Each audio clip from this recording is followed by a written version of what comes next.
how can we manage out-of-home delivery network to make it profitable? Let's find out. Hello, Christian. So today, a very interesting topic about profitability of out-of-home networks, especially parcel locker networks.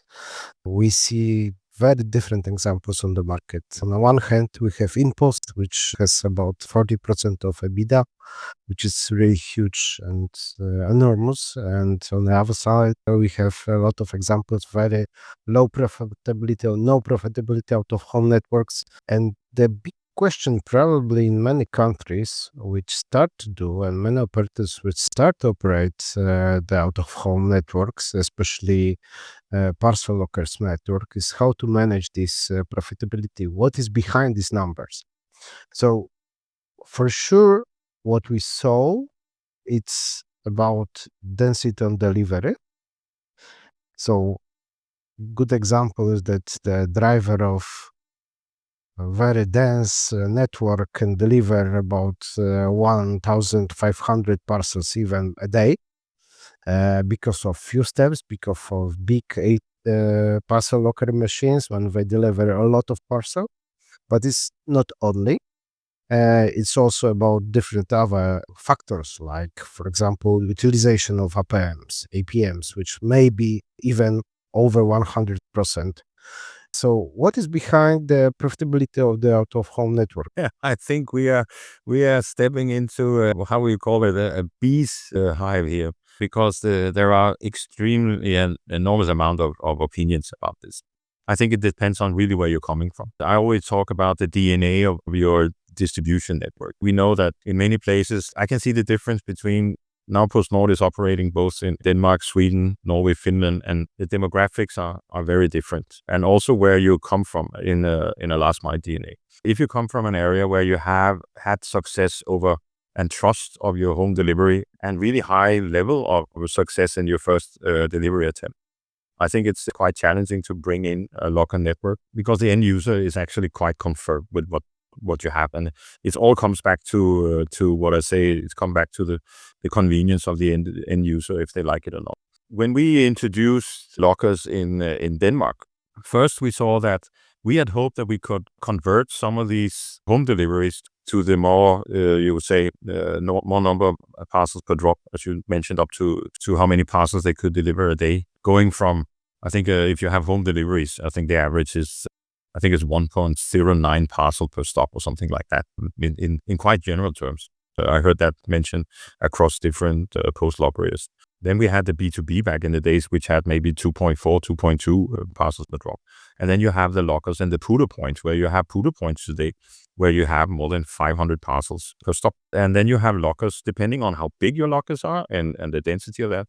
But what we saw was that the people who moved to the lockers first were the ones who went to the pooler points. They were tired of standing in that line, and they found that the other solution was. So it actually made it more expensive when you start.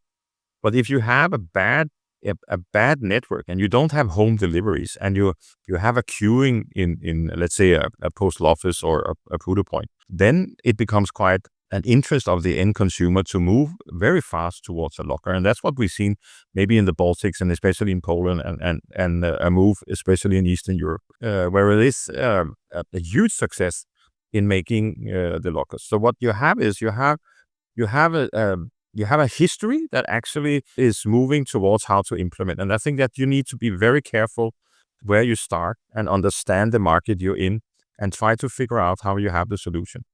Putting up lockers in the wrong places is also bad. We know that. We have I think bpost invented the slipper distance, where we found also, we tested the same thing in Sweden.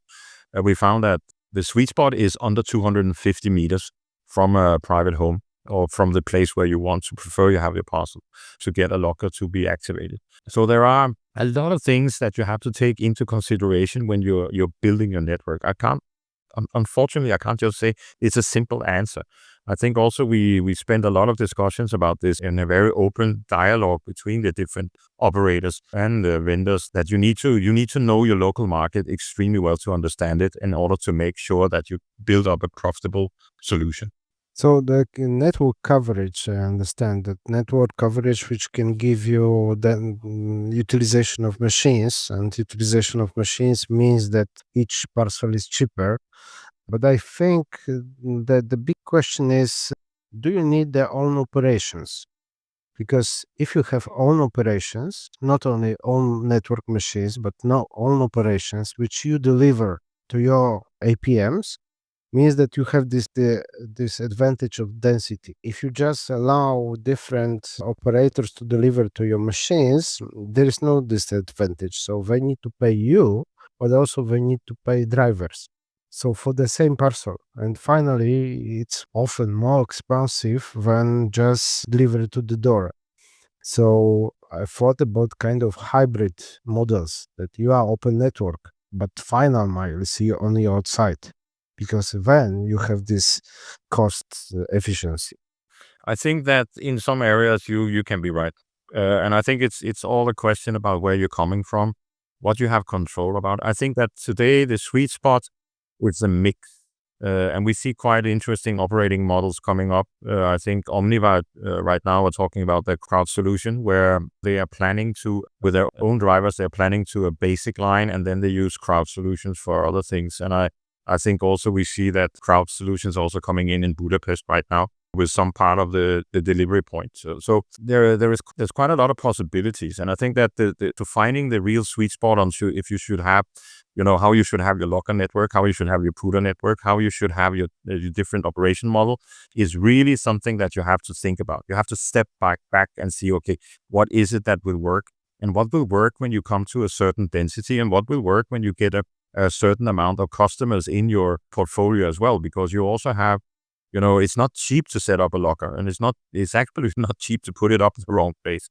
And I think that these KPIs, how are you looking at them and how you're driving them is really important. I think that if you say that you have a locker utilization which is more than 100%, then that is typically a very good sweet spot, because I think that on average, I can't say what the level is, but I know that I always say that a locker is a little bit like a restaurant. Every compartment that you have in a locker is actually like a table in a restaurant.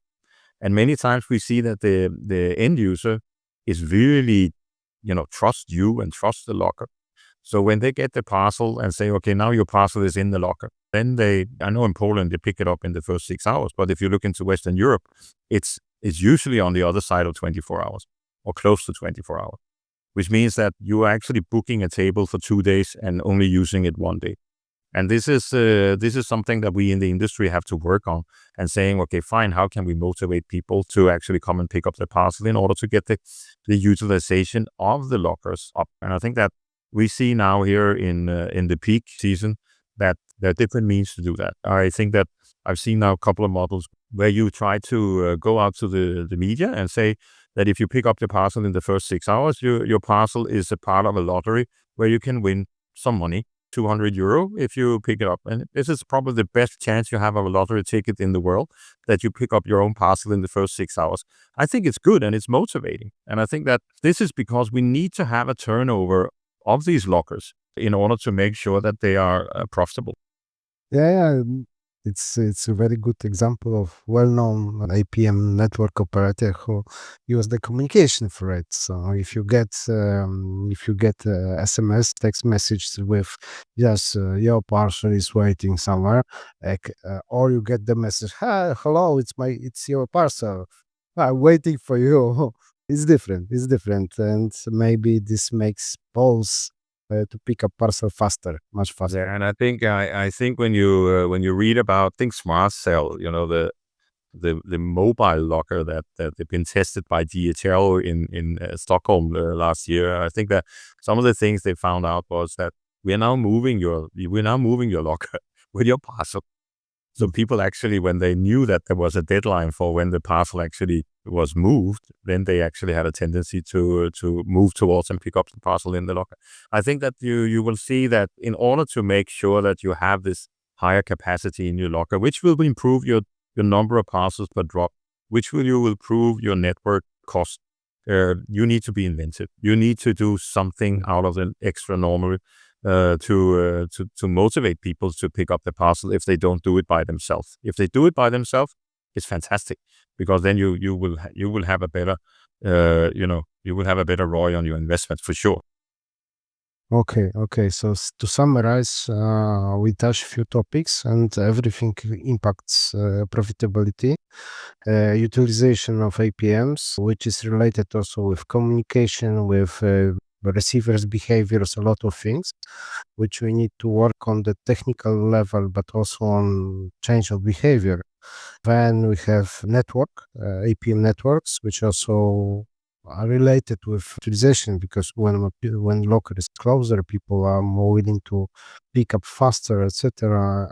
Then we have this discussion about operation, who should deliver to APM. Is it profitable to have a lot of companies, carriers, which deliver to one APM, and is it profitable, or the final mile should be some kind of related with one company on the last mile? Plus, I think products also very important, because I remember from my previous works with Impost how very standardized are products for lockers. It means that it was absolutely not possible to have a lot of very different parcels. It was very standardized. If you do it in standardized way, you can really get this standardization effect of scale, also effect on profitability. Good. I think I can supplement with a couple of two things. I think one of the thing is that the consumer convenience, the end consumer's convenience, is constantly changing, and it can be bought. And but it's the customer convenience that will decide the success of your network. Another thing is that I think the industry really lacks a standardization of what is a big, small, and a large compartment.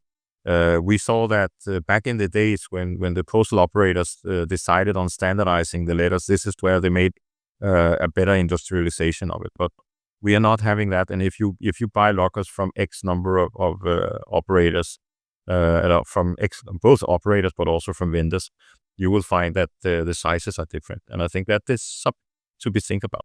This is what I heard from e-commerce operators, that for them adding new network is a real challenge on the fulfillment center, because you need to change packaging, you need to open new line of fulfillment.